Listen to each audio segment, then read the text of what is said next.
mandó un alumno del diario La Nación sobre la reacción de las universidades ante esta situación, digamos, de total virtualidad, porque las universidades han entrado en virtualidad,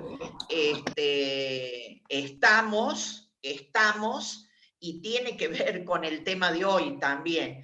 Y yo les diría que como muy flexible, se va a ir a un sistema mixto, más tratándose de universidades masivas, por ejemplo, como es el caso de la tecnológica en cualquiera de sus 30 regionales.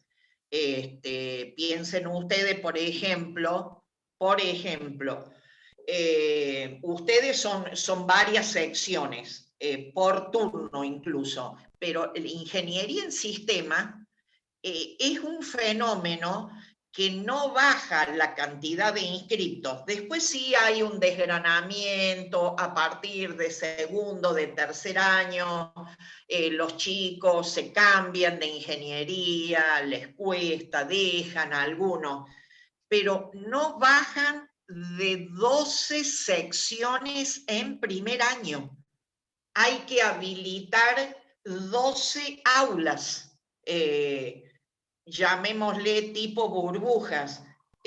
Sinceramente, las universidades no están en condiciones de hacer semejante reestructuración. Entonces se está pensando en un sistema mixto.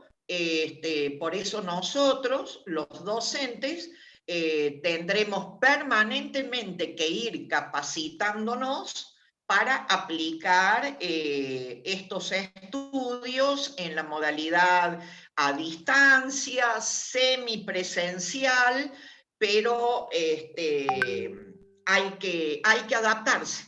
Hay que adaptarse a las condiciones del presente.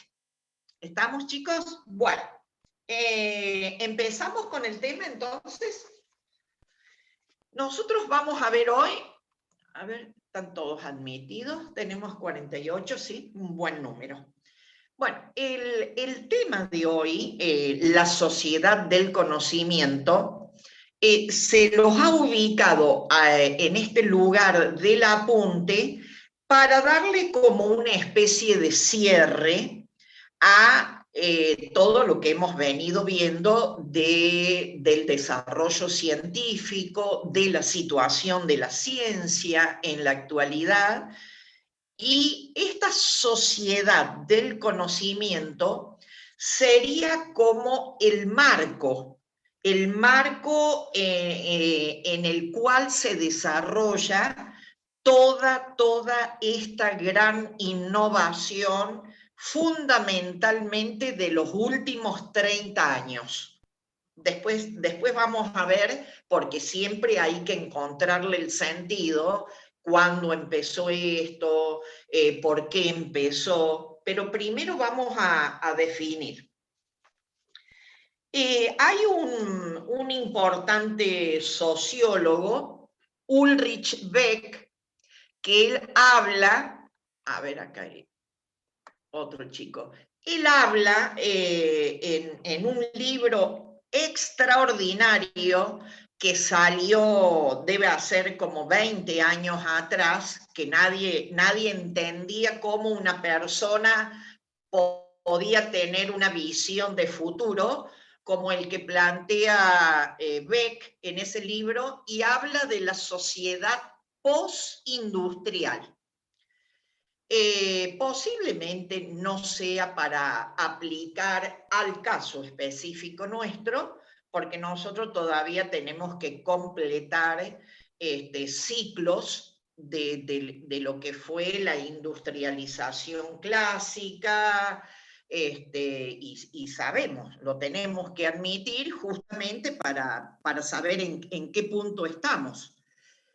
Cuando él se refiere a la sociedad postindustrial, lógicamente hacía referencia a la sociedad japonesa, a la sociedad alemana, a la sociedad estadounidense, como ejemplos propios de sociedades postindustriales que tienen íntima relación con este concepto que vamos a tratar de desgranar en la clase de hoy. ¿Por qué tiene relación la sociedad postindustrial con la sociedad del conocimiento? Porque fueron sociedades que por distintas circunstancias, por evolución propia en unos casos, como los Estados Unidos, y por reactivación de cómo habían quedado al terminar la Segunda Guerra Mundial, me refiero concretamente a Japón, a Alemania, tuvieron que reinventarse, tuvieron que armarse desde las cenizas, como quien dice. En este rearmado que hicieron estas sociedades que después fueron impactando a su alrededor, el caso de Japón impactó en Corea del Sur, en todo el sudeste asiático, el caso de Alemania, lo que decimos siempre, que es la máquina de Europa, es la locomotora de Europa, que por supuesto está muy próxima en su nivel de desarrollo Francia, no tanto Inglaterra, porque se quedó con sus características históricas, pero sí Francia dentro de la Europa continental, los países bálticos, el caso de Finlandia, ya les voy a explicar por qué, de Suecia, eso es más en la actualidad. Forman o son los representantes de esta sociedad del conocimiento que viene de una sociedad postindustrial. ¿Qué es lo que las caracteriza? Las caracteriza una innovación, y si pueden escribirlo, después lo vamos a ver en el PowerPoint que hizo Florencia. Primero se los quiero contextualizar al tema. Se caracterizan por la innovación permanente del conocimiento.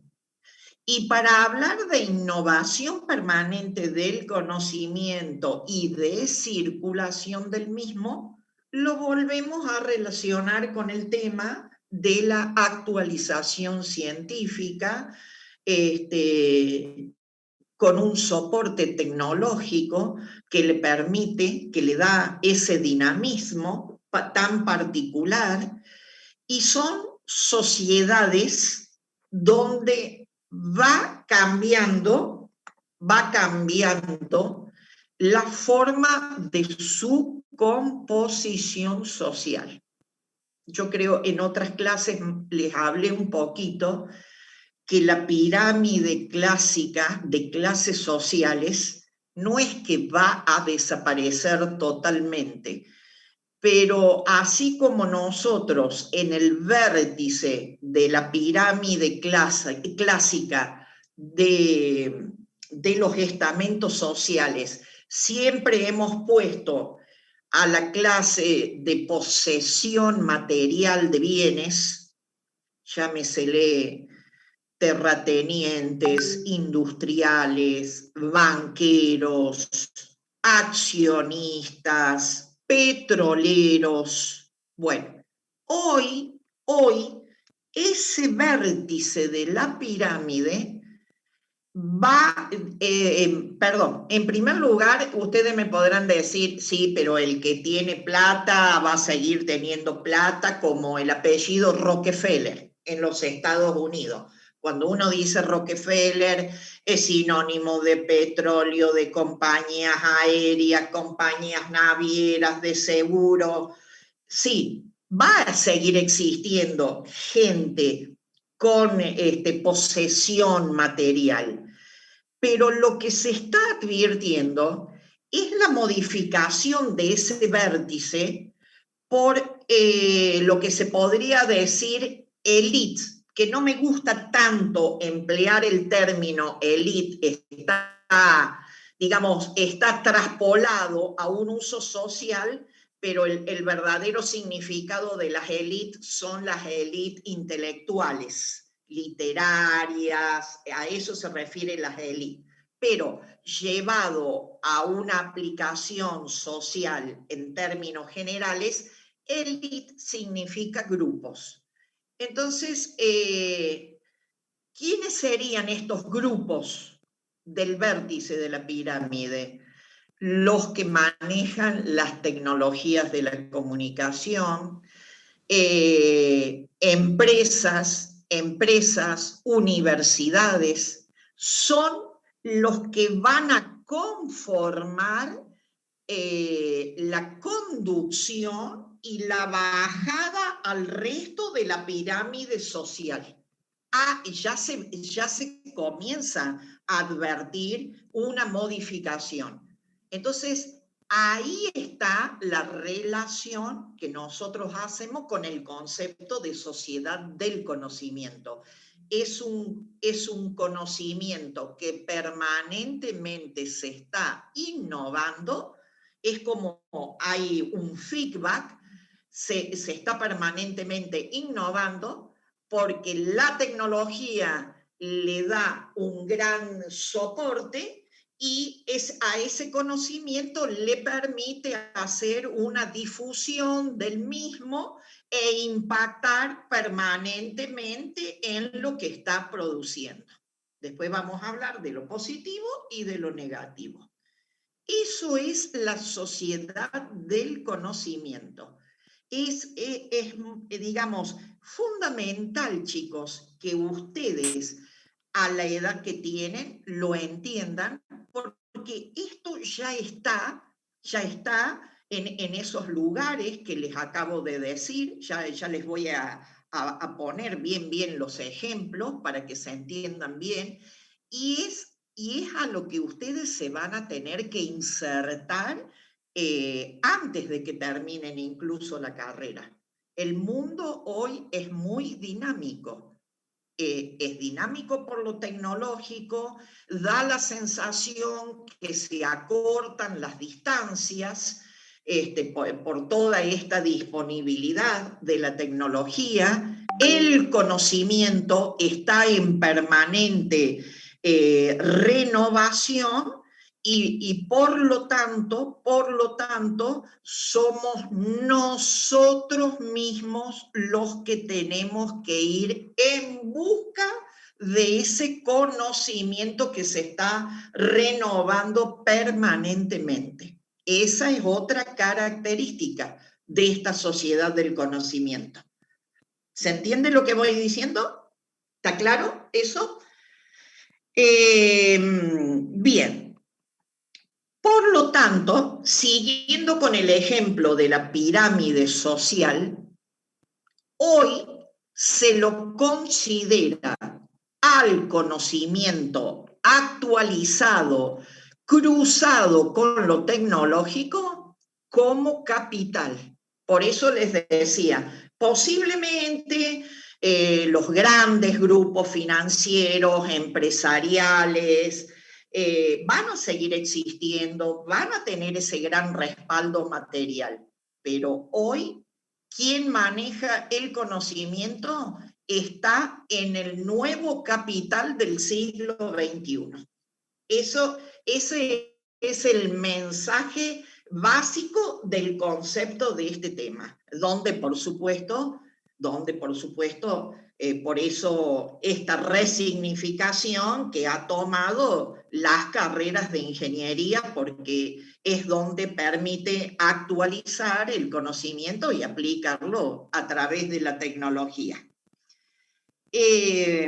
Fíjense ustedes que el mismo autor que les he citado, Ulrich Beck, antes antes del informe Delors, nosotros habíamos dicho que el informe Delors era de la década de los 90, ya de plena globalización, pero unos 20 años antes, Ulrich Beck había dicho que ya década del 70, ya no tenía mucho sentido el aprender como repetición, que era lo que se venía del modelo clásico de la educación, sino que más bien se tenía que apuntar a uno de los principios básicos que después salió en el informe Delors, que es el aprender a aprender.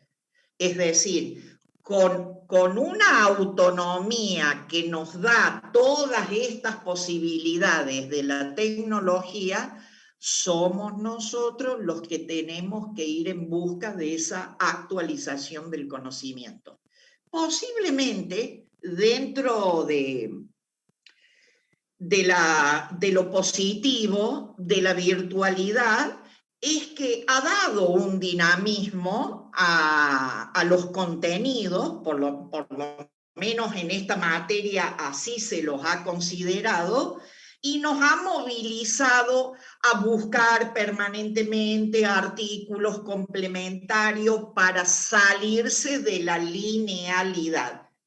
De un apunte, de un material preestablecido para la materia, porque hoy hay que darle valor agregado al conocimiento. Otra característica de esta llamada sociedad del conocimiento. Por lo tanto, esta etapa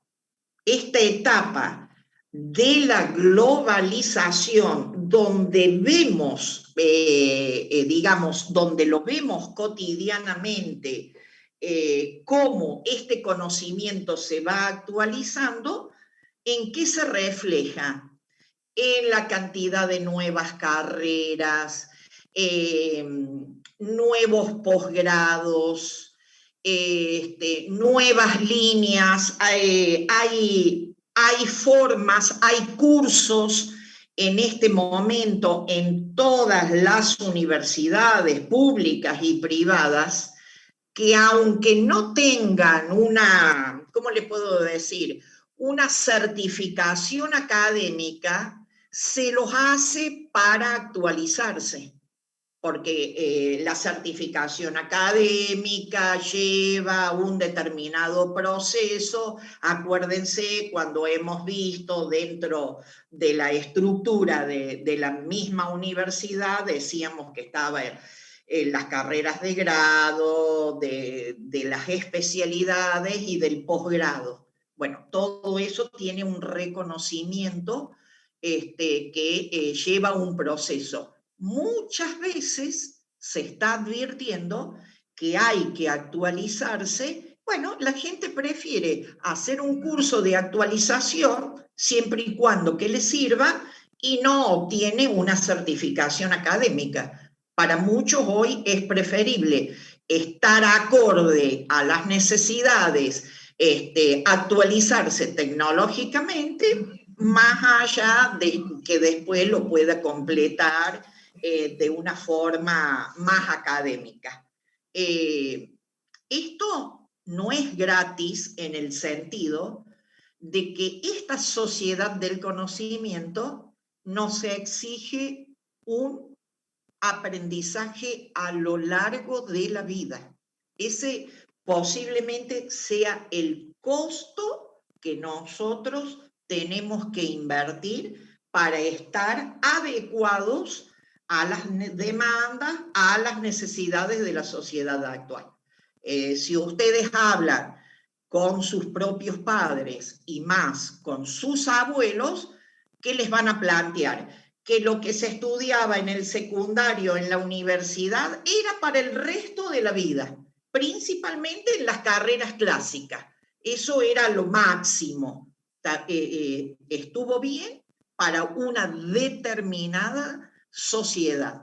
Hoy estamos en un momento totalmente distinto. La pandemia lo vino, digamos, a replantear, pero es propio de la evolución dentro de toda la etapa de la globalización desde el punto de vista del conocimiento. Entonces, hoy, y esto lo relaciono con la segunda parte que voy a pasar a comentarles ahora, hoy tener el conocimiento actualizado es poder. Hoy el conocimiento es poder. Por eso se va a ir a un cambio social. Esta posibilidad que tenemos de compartir en una universidad pública, haciendo el esfuerzo mutuo digamos, ¿no es cierto?, en organizarse, en conectarse. A veces uno está cansado, hay que reconocerlo, y eso habla el artículo que mandó uno de sus compañeros hoy. Todo eso es cierto, y también hay que admitirlo, porque no ha sido fácil hacer este giro, pero ya que tenemos la oportunidad, no hay que desaprovecharla. Entonces, lo que se les da es la estructura. Ustedes tienen que ir agregándole los ladrillos a esa estructura. ¿Para qué? Para, en la medida que vayan transitando el cursado de la carrera, terminen con una visión de la línea, de la especialidad, más o menos actualizada a ese momento. Eso se está permanentemente valorando. Por ejemplo, el plan de estudio que está en vigencia, con el que ustedes han comenzado este año, también está en revisión, y más aún desde el año pasado, donde ha tenido un gran impacto toda esta mediación de la virtualidad. Lo que pasa, como les decía anteriormente, modificar un plan de estudio, hacer una especialidad, armar una maestría o un doctorado, son procesos que llevan 3 a 4 años, porque son evaluados, observados, vuelve a ser evaluado, y ahí muchas veces se va perdiendo parte de este dinamismo que todo el mundo quisiera aplicarlo ya, pero eso no es posible, y por eso está digamos, el hecho de que la educación siempre va por detrás de la tecnología, porque la educación es un proceso y la tecnología es la aplicación a un producto o el logro de un producto. Los tiempos, la dinámica es totalmente distinta, pero depende de nosotros todo lo que le agreguemos, le pongamos de valor al conocimiento para adecuarlo a lo que la sociedad requiere. Pero me parece que es importante, chicos, para tener, digamos, un panorama bien actualizado, saber cómo empezó esta sociedad del conocimiento. A ver un poquito, hay muchos mensajes. Son los chicos de la asistencia en el chat.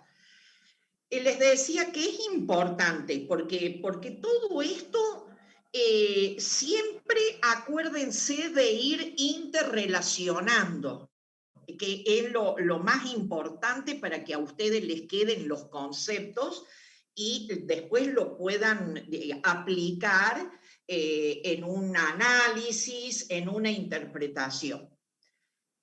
¿Cómo surge esta sociedad del conocimiento? Yo les dije al comienzo que había distintos tipos de sociedades que innovaron tecnológicamente, entre ellas la norteamericana, por algo Estados Unidos fue la potencia de la segunda mitad del siglo XX y lo sigue siendo hasta la actualidad. Pero por su condición, digamos, exclusiva, de ser una verdadera vencedora en la Segunda Guerra Mundial, muy distinto el caso de Japón y Alemania. Me voy a referir concretamente al caso de Japón.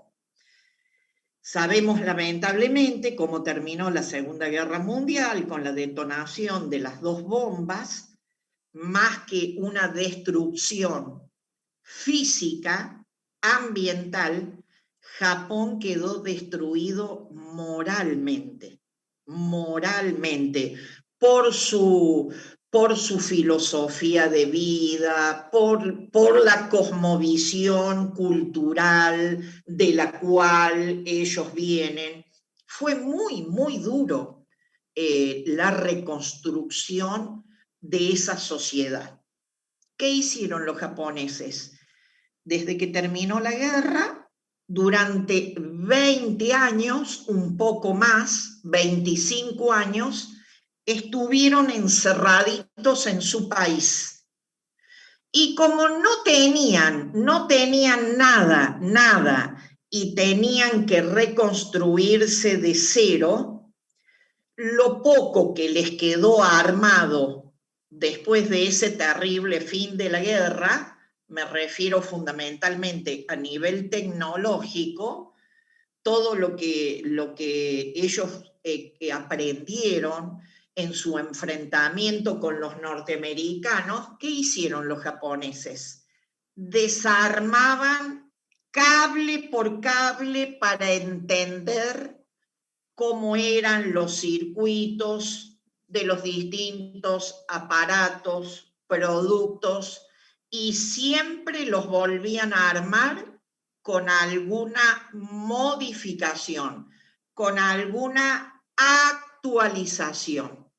Eso lo hicieron mientras no podían empezar a producir en el transcurso de este tiempo.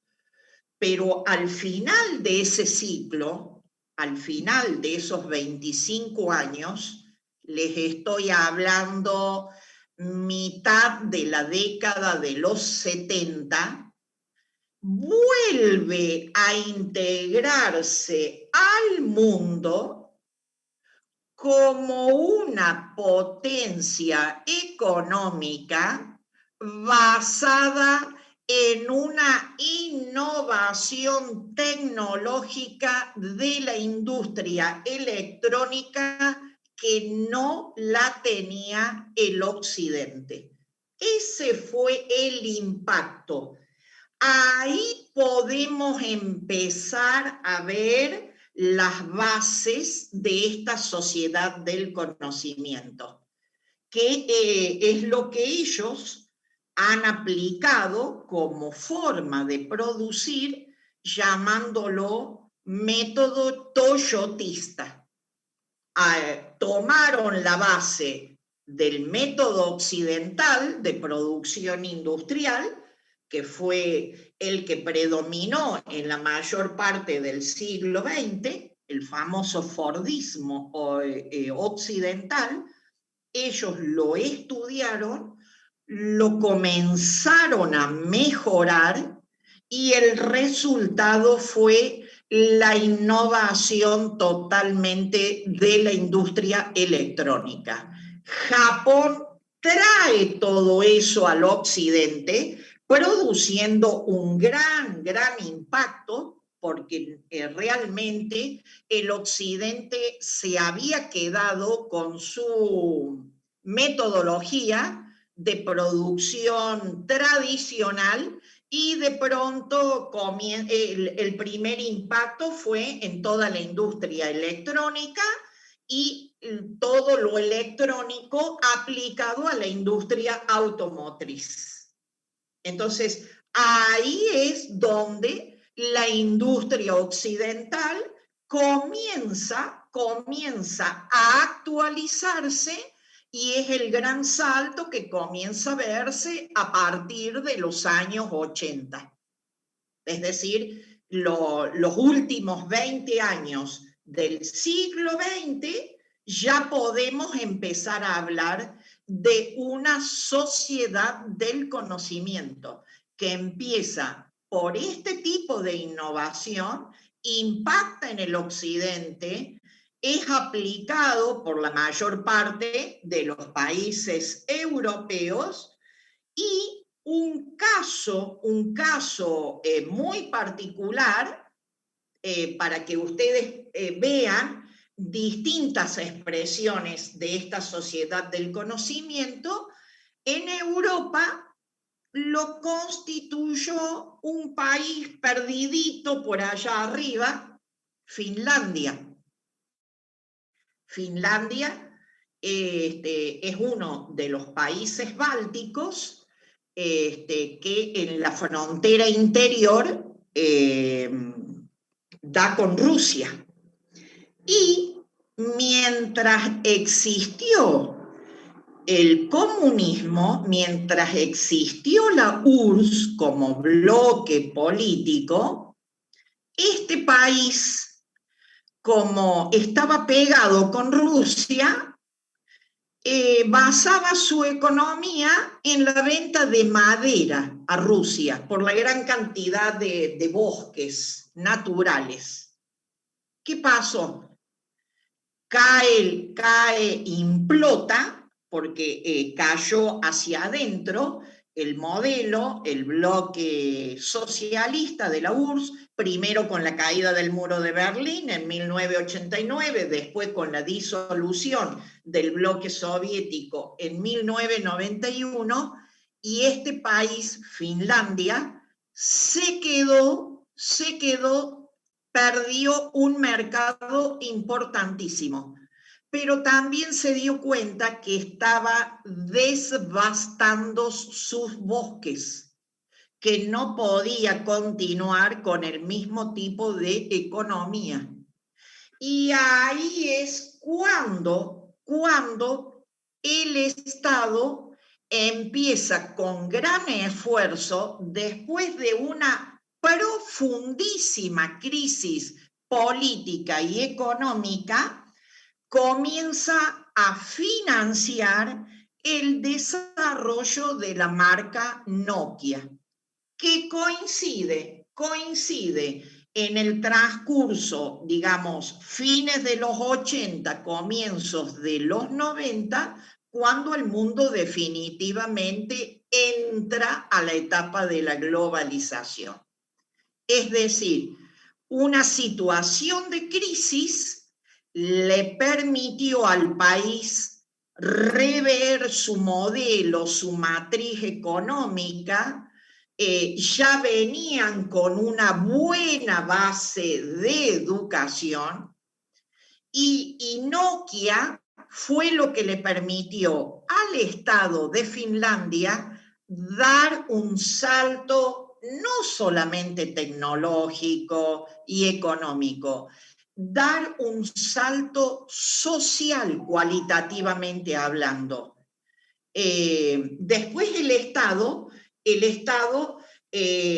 fue vendiendo parte de las acciones al capital privado nacional, con una serie de requisitos, que es lo que caracteriza al Estado de Finlandia en la actualidad.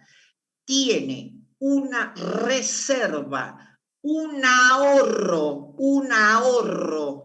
un respaldo en dinero, en acciones de lo que fue Nokia originariamente, para poder seguir educando sus generaciones a futuro. Por eso hoy es un emblema de la educación actualizada en el mundo. El Estado de Finlandia en el norte de Europa. Yo les diría que Finlandia, Corea del Sur, Japón, que es otro modelo muy cerrado, pero donde la educación desde la primaria es lo que permite ir preparando una sociedad adecuada a sus características, que tiene un alto costo social. En Japón, por la cantidad de habitantes, es muy competitivo. Lo mismo, muy similar, es el modelo educativo en Corea del Sur, posiblemente no al extremo de lo que es en Japón, pero sí son muy, muy competitivos. Alemania invierte mucho dinero en educación, Estados Unidos también, pero Estados Unidos no puede sacar a la enseñanza media de una crisis estructural por las características sociales del adolescente joven, dada la cultura de ellos, bueno, todo lo que hace a la característica alto consumo. Entonces hay un desinterés. En Estados Unidos realmente la educación muy, muy especializada la desarrollan determinados sectores socioeconómicos de alto poder adquisitivo. No es la característica de la media. Sí, en cambio, posiblemente porque estamos hablando de otra cantidad de habitantes, la característica total en Finlandia es el alto nivel educativo. La carrera, la profesión docente es una de las más evaluadas en Finlandia. Se evalúa que el aspirante, varón o mujer, que quiera ser docente tiene que rendir ciertas condiciones. Es uno de los exámenes más rigurosos, porque eso luego impacta hacia quién va dirigido esa persona para ser docente, hacia qué tipo de enseñanza es la que va a impartir. Entonces, chicos, todo esto se los digo para que nosotros veamos permanentemente que, si bien, como decimos siempre, nos falta posiblemente a toda América Latina con un extraordinario recurso humano que se cuenta, con extraordinarios recursos naturales para poder transformarlo y mejorar las economías, no hay razón de entender para ver cómo estamos, cuando tendríamos que ser, digamos, los punteros. Nosotros no tenemos crisis de recursos naturales como a lo mejor se plantea en continentes como es África. No tenemos la cantidad de habitantes como se da en países de Asia, en China, en India, en el sudeste asiático. América Latina tiene muchas condiciones, pero tiene que superar desde la educación todo este atraso que nos impacta en las permanentes crisis políticas, económicas, porque volvemos a unir con el comienzo. El conocimiento hoy es capital y da poder. Y si no, lo veamos en esta competencia de alto nivel que se está desarrollando entre China y Estados Unidos. Todos esos países que les he nombrado están más dentro del bloque occidental, pero el poder tecnológico que ha alcanzado China en estas 2 décadas del siglo XXI, le ha hecho dar un salto que la posesiona para competir con los clásicos tecnológicos que son los que nosotros hemos nombrado. Japón, Corea del Sur, Estados Unidos, Canadá, países bálticos, por ejemplo, todas las obras de infraestructura que se desarrollan en el mundo en este momento, donde se requiere de alta tecnología, llámesele la construcción de centrales nucleares, embalses hidroeléctricos que todavía se siguen construyendo, por más que responda a un tipo de generación de energía que ya no da respuesta a las necesidades actuales en su cantidad de producción. Todas esas obras de gran infraestructura las está copando empresas chinas.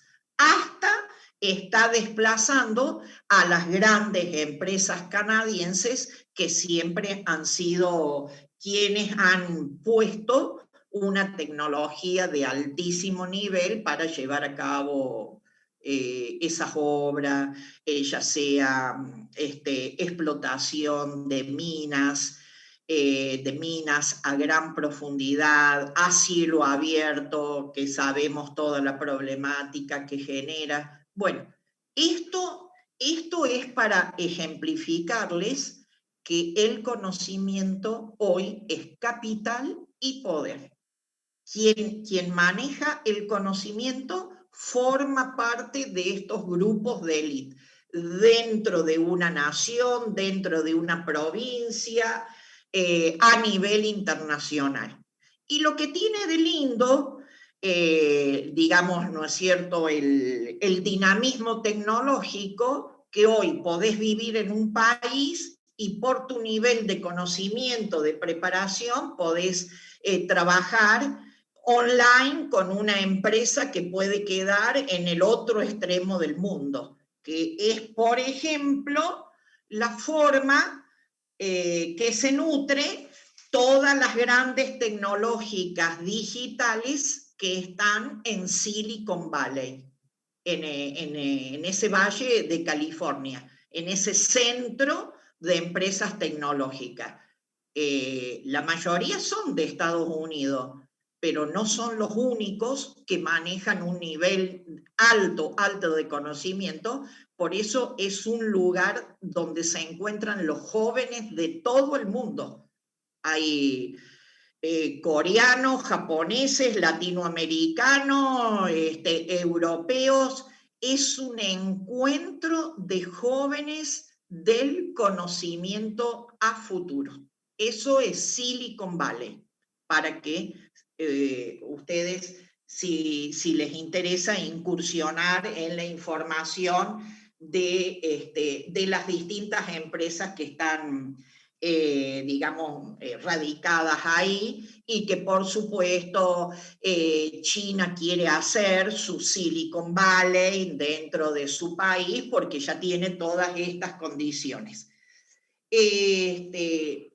Todo esto, chicos, todo esto nos tiene que servir para darnos cuenta que estamos en un momento con la posibilidad de que nosotros, aparte de lo que se cursa, seamos los gestores del propio conocimiento. No en una forma, no voy a hacer una carrera en paralelo a la ingeniería, porque el título me lo va a dar una institución reconocida, avalada, pero sí yo le puedo ir agregando actualización a todo lo que voy viendo. Por eso se les insiste que tengan actualizado el idioma inglés como básico, si pueden de a poco ir agregando otro idioma, porque el mundo hoy es multitecnológico, multilingüístico, y todo tiene como común denominador la actualización de la tecnología, pero siempre partiendo de la actualización del conocimiento. Por eso es este momento espectacular que está atravesando la ciencia y que la ingeniería es la expresión de la misma. ¿Se entiende, chicos, todos estos conceptos? Me gustaría, si alguien tiene alguna duda, que lo plantee. Así después nosotros, ahora que están muchos en la sala, les hablamos un poquito de cómo va a ser el trabajo práctico. Ahí también está Virginia, que ha ingresado, que nos acompaña. Va a ser una nueva docente, no sé si se va a quedar en nuestro curso. Después de la reunión de hoy, vamos a ver.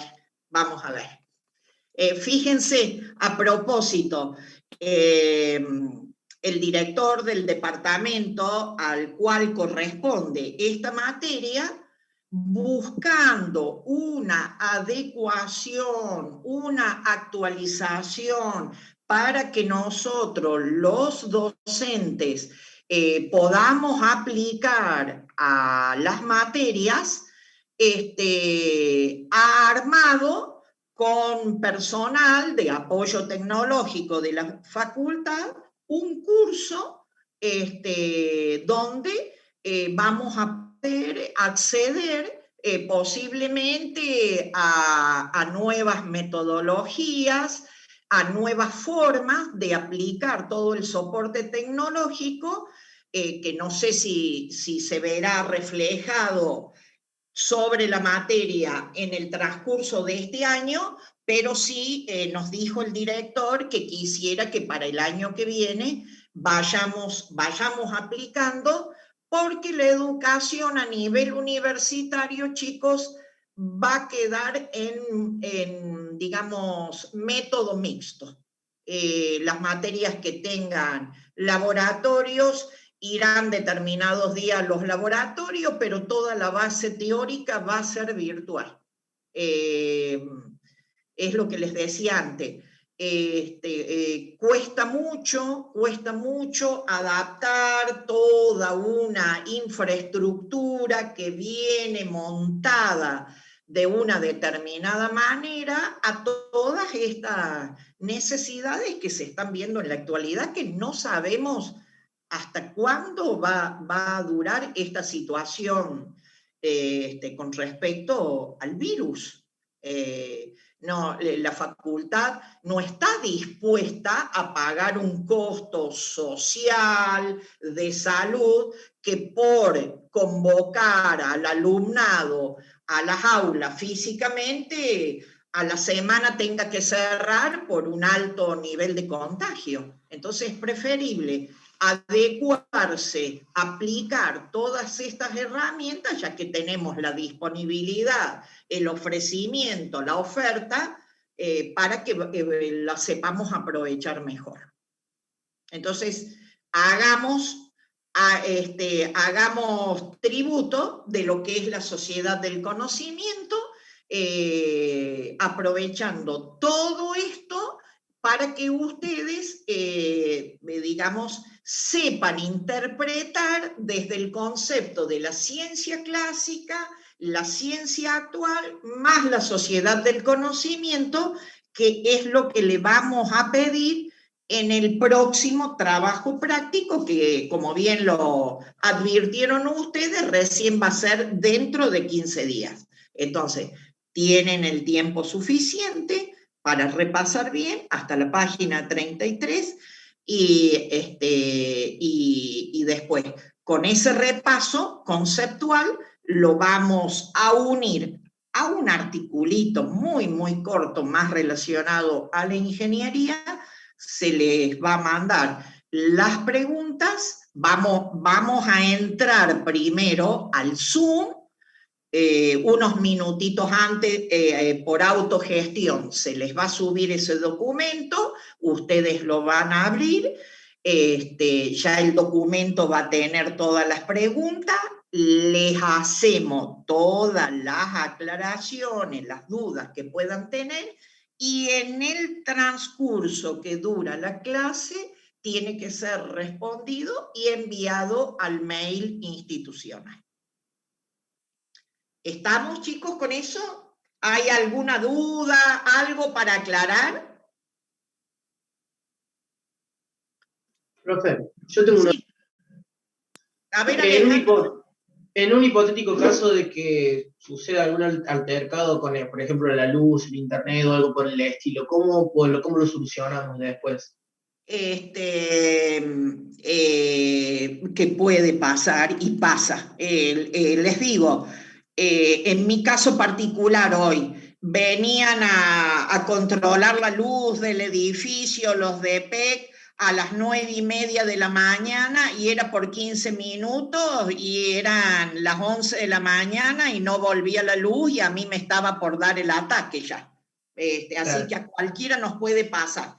Me mandas al alumno que se le presente una dificultad, manda un mensaje por mail. Perfecto. Yo le consultaba porque yo tuve, bueno, la mala suerte de un parcial de álgebra, se me cortó la luz, igual lo pude hacer, pero, digamos, me costó bastante. Pero bueno, pasa que acá yo vivo en un pueblo alejado de Córdoba, de la capital, y justamente ahora estos días se ha roto un transformador y bueno, lo están arreglando y de vez en cuando se me va la luz, vuelve, se me va, vuelve y así. Sí. Es muy común que eso suceda. Tengo muchísimos casos conocidos de alumnos que les pasa lo mismo con los servidores en el interior, se sobrecargan, no tienen la suficiente capacidad, todo eso. Alejandro, vos en el parcial de álgebra, ¿no te comunicaste, no trataste de comunicarte si tenías algún contacto, algún mail con alguno de los profesores? Siempre cuando les pasen eso, inmediatamente busquen contactarse, chicos, porque es totalmente comprensible la situación.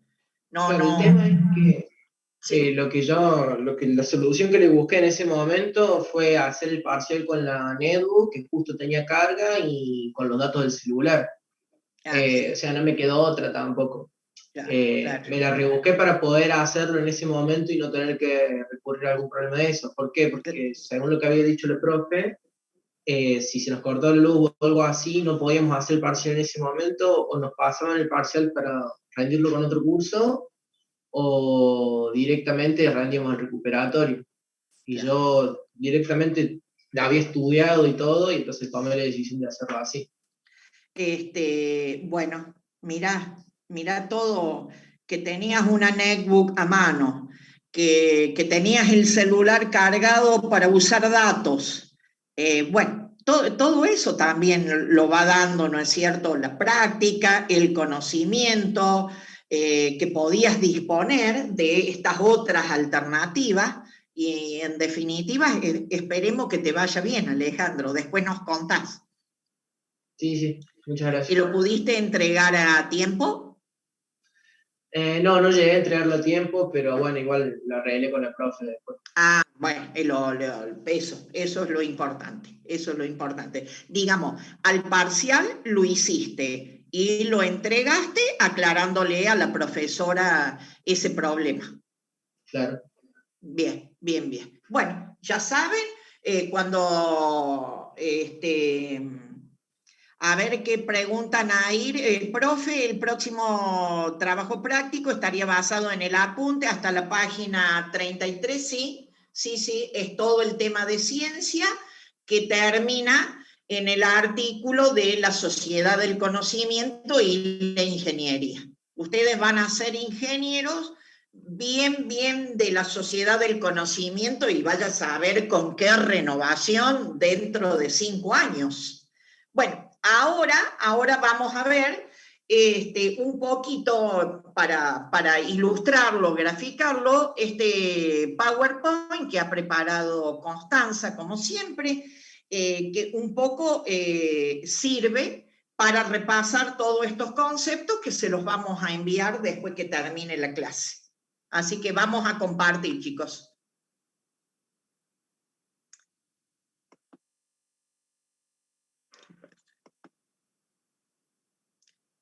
A ver. Espérense un minutito.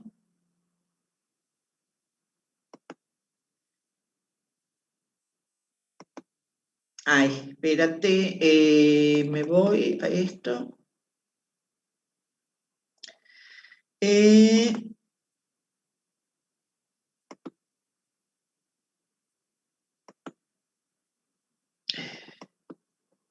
Ahí se ve, chicos, ahí se ve. ¿Lo están viendo? Sí, profe. Sí, profe. Perfecto. Sí, profe. Bueno,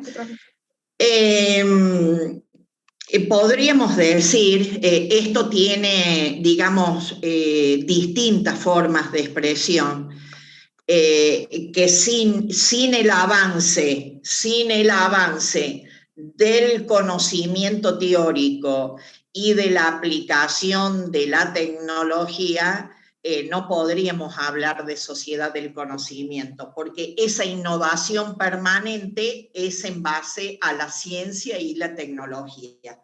Hay distintas formas de poder hacer un concepto de sociedad del conocimiento. Se los estamos dando de distintas formas para que ustedes, cada uno, lo entienda de la mejor manera posible.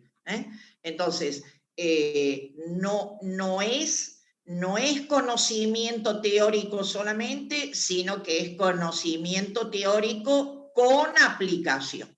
Con aplicación me da esta titulación de la sociedad del conocimiento con una actualización y circulación. Eso es lo que tiene propio este momento, que el conocimiento circula de acuerdo a la disponibilidad de los soportes tecnológicos. ¿Estamos, chicos? Bueno, ¿se acuerdan que habíamos dicho que el conocimiento, digamos, hoy es capital y poder? Miren acá, estamos aplicando el conocimiento a nivel político. Es el caso de los países más desarrollados, que tienen lo que se llaman políticas de Estado. ¿A qué se llaman políticas de Estado? A decisiones que impactan en la aplicación de medidas, de proyectos, de programas que surgen en una determinada administración política y lo tiene que continuar las próximas administraciones políticas. Bueno, esto es lo que se da en la mayor parte de esos países que hemos mencionado, y no sé si tienen el dato particular de que el presidente de China es ingeniero, el ingeniero Xi Jinping. Entonces, por más que él está dentro del Partido Comunista, por tener China el régimen comunista como órgano prácticamente de gobierno, y no creo que lo vaya a cambiar, este hombre, por su preparación, ha dado un giro dentro de lo que el sistema le permite, y ya lleva aproximadamente una década en el poder, y qué casualidad, es la década de este gran salto tecnológico que ha dado China. Creo que, profe, Sí. creo que el presidente había abolido como para que se elija un presidente, y él ya es presidente indefinido, creería. No te terminé de entender, Que, Pedro. a ver, que abolió las elecciones. Ahora, digamos, ya no las permite él. Bueno, eso se dan cuenta que son regímenes muy cerrados. Tendría que volver unas décadas atrás, no los quiero abrumar con tantos datos, tanta información, pero siempre es lindo ejemplificar. Cuando falleció el famoso líder Mao Zedong en 1975, los herederos políticos se dieron cuenta, miren ustedes lo que es la visión, la apertura mental, después que políticamente no la apliquen es otra cosa. ¿Qué dijeron los sucesores políticos de Mao Zedong? Si nosotros seguimos encerrados de las fronteras hacia adentro, nos va a pasar lo mismo que a la Unión Soviética. Les estoy hablando año 1975, una década antes y un poco más de la caída del muro de Berlín, donde ya se avisoraba que la tecnología soviética había quedado obsoleta, atrasada para el nivel tecnológico que iban a tener las últimas 2 décadas del siglo XX. Los chinos avisoraron eso y dijeron, vamos a hacer del mismo país 2 sistemas. De la frontera hacia afuera vamos a abrir la economía, que eso es lo que les dio el gran salto a ellos, no solamente en el movimiento comercial, sino también en todo este cambio tecnológico. De las fronteras hacia adentro siguen con el régimen comunista. El régimen comunista es comunista en cualquier lugar del mundo. Entonces, esto que acabas de comentar, que han abolido las elecciones, en realidad había poco ya de elección y ahora las sacaron totalmente, eso da la pauta de que son regímenes donde toda la política la baja la cúpula del Estado. En este caso es el Partido Comunista Chino. El presidente depende del Partido Comunista Chino, pero al ser ingeniero, una persona de una edad intermedia le ha dado este giro a la política y ha terminado de posesionar a China como una potencia comercial con un gran salto tecnológico y ellos quieren ser una potencia económica para el 2030, compitiendo en paralelo con los Estados Unidos. Veremos qué pasa. Bueno, esto es un claro ejemplo. Sí, perdón. Con respecto a eso de Xi Jinping, ¿es verdad que su padre era el ministro de propaganda de Mao? Sí. Generalmente, esos cargos, evidentemente que el hombre tiene una gran preparación, pero hay un favoritismo dentro de estas cúpulas del poder, y más con respecto a la generación de su padre. Ahí, más que lo tecnológico, lo que interesaba era seguir con una filiación ideológica. Este hombre tiene la filiación ideológica, pero ya tiene una apertura hacia lo tecnológico, posiblemente por su formación de ingeniero. ¿Estamos, chicos? Bueno, para avanzar un poquito más. Este conocimiento, ahí tenemos el ejemplo, el conocimiento aplicado a la economía. Estamos hablando de otro modo de producir. Esto se ha terminado de comprobar este último año, donde lo hemos visto en la clase pasada, donde el comercio, por ejemplo, online, que es la última cadena de la producción económica, cómo ha crecido el comercio digital y todo lo que gira alrededor de él. Ha modificado la cultura del comercio.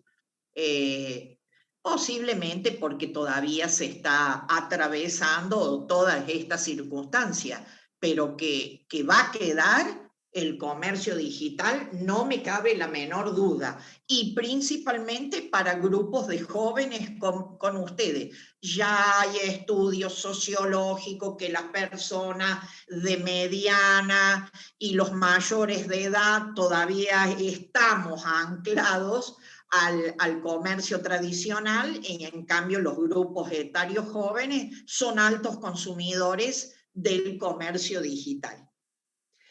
El conocimiento y su impacto cultural, bueno, todo lo que hemos dicho, hay que actualizar el conocimiento, hay que conocer otros idiomas. Ahora más allá de este paréntesis, el mundo estaba acostumbrado a viajar, a intercambiar con otras culturas, se ha universalizado formas, comidas, formas de vida de otras culturas que hasta un tiempo relativamente atrás no lo hubiésemos imaginado. Bueno, todo eso parte de este común denominador de la actualización del conocimiento. Ahora, chicos. Profesora, sí. Disculpe, buenos días.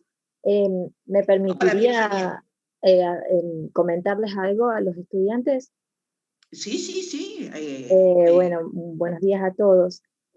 Una cuestión muy importante que quería aclararles en función a esta temática tan interesante y este debate que se está dando, tiene que ver con esta cuestión de simplificar y tener en claro la diferencia, digamos, entre lo que llamamos información y lo que llamamos conocimiento. Porque muchas veces se tiende a tomarlos como sinónimos. Y hoy por hoy tenemos una abundancia de información disponible por a través de los medios, ya sea los dispositivos móviles, internet, Google, o sea, uno lo tiene al alcance de la mano, basta con buscar en un buscador determinada palabra y la información que tenemos disponible es muchísima. Pero ¿qué es lo importante de todo esto? Poder elegir, seleccionar e identificar aquella información que es la que yo necesito para solucionar la problemática que tenga o la necesidad que tenga que solventar. Y ahí está la importancia del conocimiento.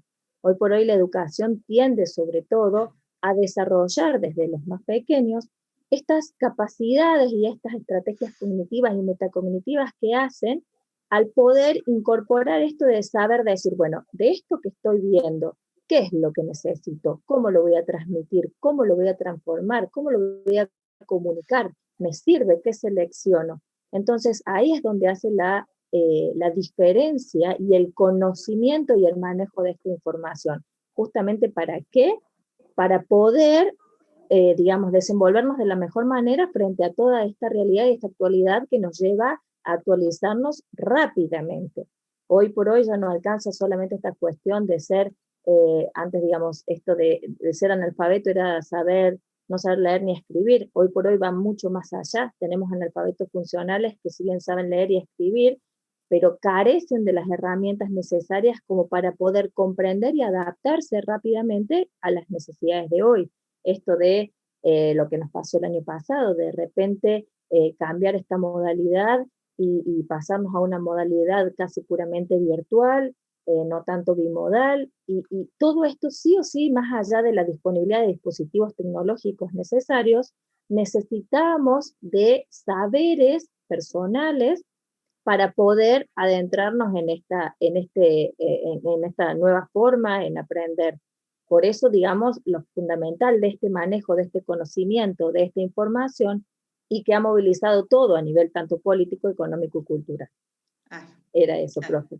Gracias. Muy oportuno la aclaración, Virginia. Sí, realmente diariamente quedamos saturados de información. Por eso el conocimiento te la permite discernir, hacerla diferencial. Y una cosa muy, muy linda que está en esta diapositiva, chicos, que después se los relaciono con un caso de la actualidad. Nosotros hemos dicho que el conocimiento es capital, el conocimiento ejerce una función de poder, pero si la adquisición y aplicación del conocimiento no contribuye a esto, miren, a reducir las desigualdades, las exclusiones, los conflictos sociales, entonces ahí vamos a hablar nuevamente de sociedades segmentadas por estas élites que conocen mucho, que tienen relación con el poder. Tiene que bajar a la sociedad. Se los relaciono con lo que está pasando en Colombia. Lamentablemente se están mezclando las protestas, pero inicialmente los jóvenes colombianos querían acceso a la educación para acceder a un mejor trabajo. Es lo que decía Virginia. Digamos, la preparación para un mejor trabajo es lo que demuestra que el conocimiento estuvo adecuado o que lo vamos actualizando. Si no, vamos a volver a hablar de otro nivel, de otro tipo de analfabetismo que lamentablemente existe en la actualidad, que es lo que se está viendo en lo que se llama la brecha digital, o cuando no se puede acceder a dispositivos básicos. Entonces, también tenemos que reconocer que quienes tenemos esta posibilidad, hacer como una difusión de distintas maneras, ayudar a alguien que no tiene estos medios, enseñarles muchas veces, ahora que todos los trámites son digitales, podemos contribuir socialmente para no producir tanta exclusión. El adulto generalmente es temeroso de pasar vergüenza, tiene miedo de no aprender. No, y enseñado en la forma más sencilla, todos aprendemos. Todos, porque todos tenemos la misma capacidad. Lo que pasa es que ustedes, como vienen de una generación con todo esto incorporado, son más rápidos para asimilar, para entender, para incorporar. No así para grupos sociales, etarios, donde la mayor parte de su vida no estuvieron relacionados con la tecnología, porque el mundo funcionaba de otra manera. No fue ni mejor ni peor. Posiblemente ahora todo esto que estamos hablando implique un costo, una predisposición de mucho tiempo, porque esto lleva tiempo. Seleccionar esa información, ver lo que realmente es conocimiento, todo eso lleva mucho tiempo. Bueno, acá otras características de esta sociedad del conocimiento, que es un poquito todo lo que estuvimos hablando, de que es dinámica, activa, por la tecnología llega, pero a veces no se cuenta con esa tecnología, va impactando este concepto, chicos, la economía del conocimiento, va impactando en nuevas formas de generar circuitos económicos.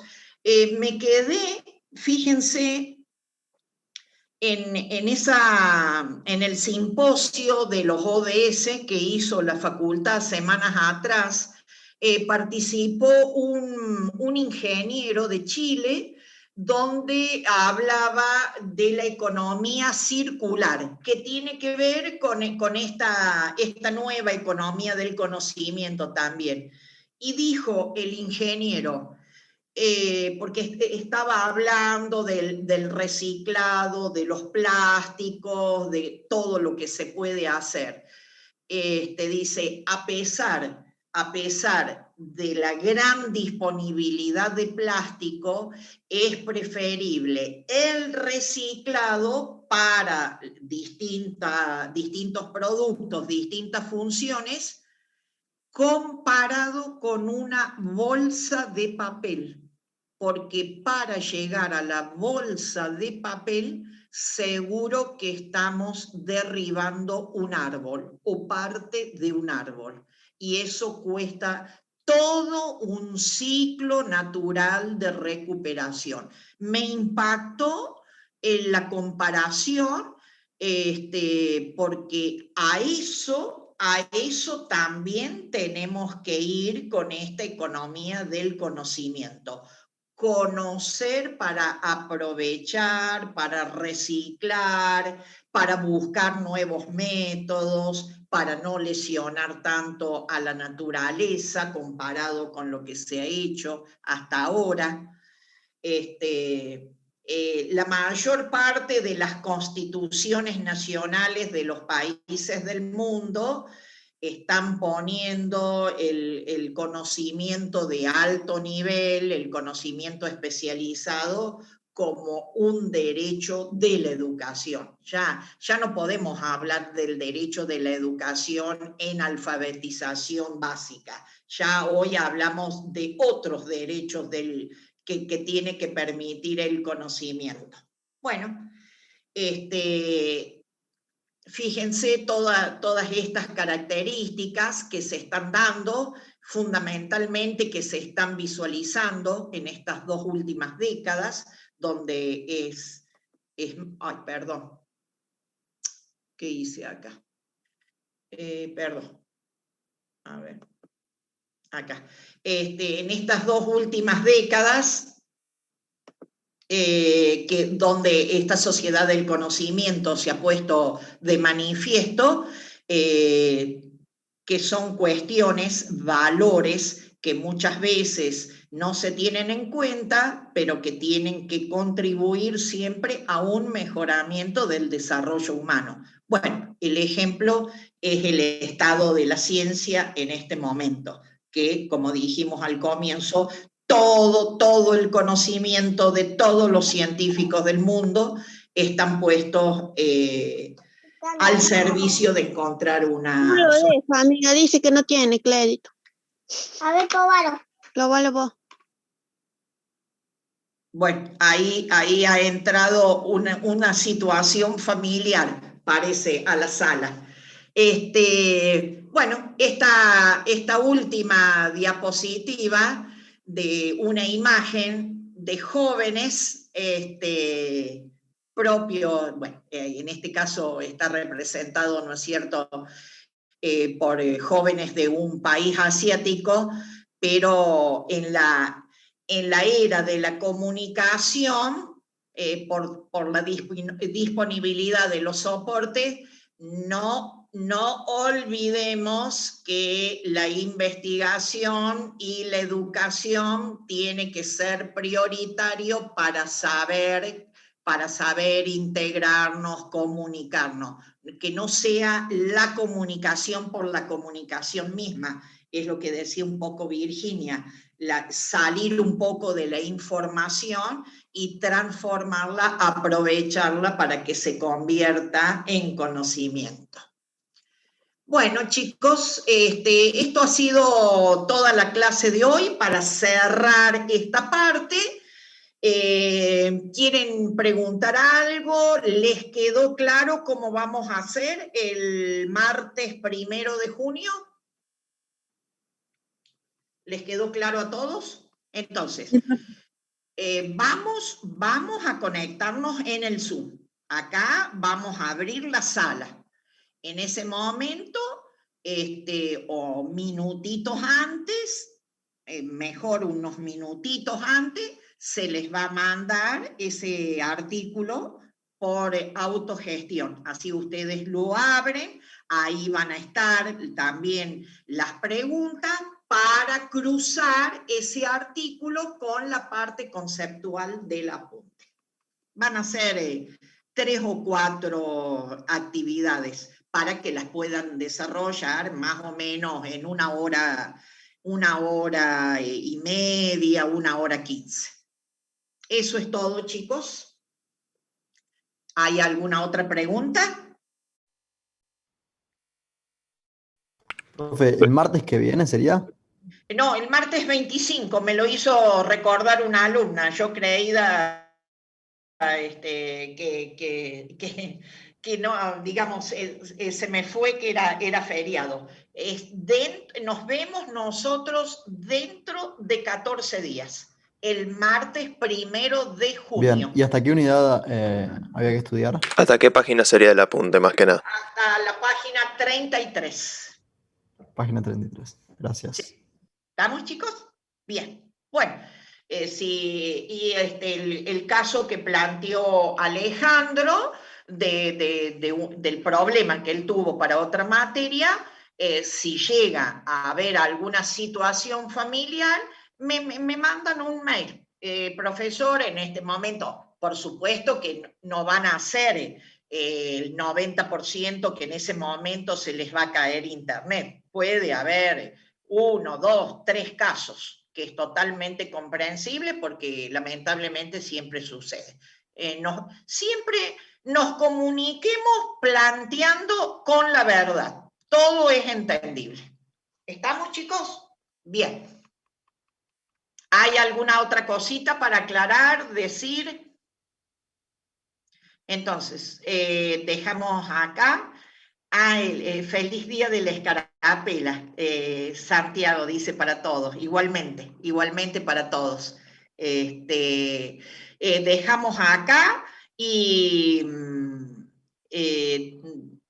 tenemos que, sí, primero vamos a abrir la sala porque ustedes van a tener el acceso a ese documento, si lo quieren ir bajando en ese momento, con las preguntitas, y vamos a hacer 5 minutos de aclaración para que todos puedan hacer bien aclarado la actividad.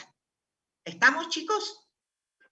Bueno, nos vemos dentro de 2 semanas, Dios mediante, que aprovechen bien el tiempo, las lecturas, todo. Hasta el martes 1 de junio, entonces. Chau, chicos. Chao, profe. Nos vemos, Nos vemos, profe. Profe, Chao, muchas gracias. Nos vemos, profe. gracias. Chao, profe. Gracias.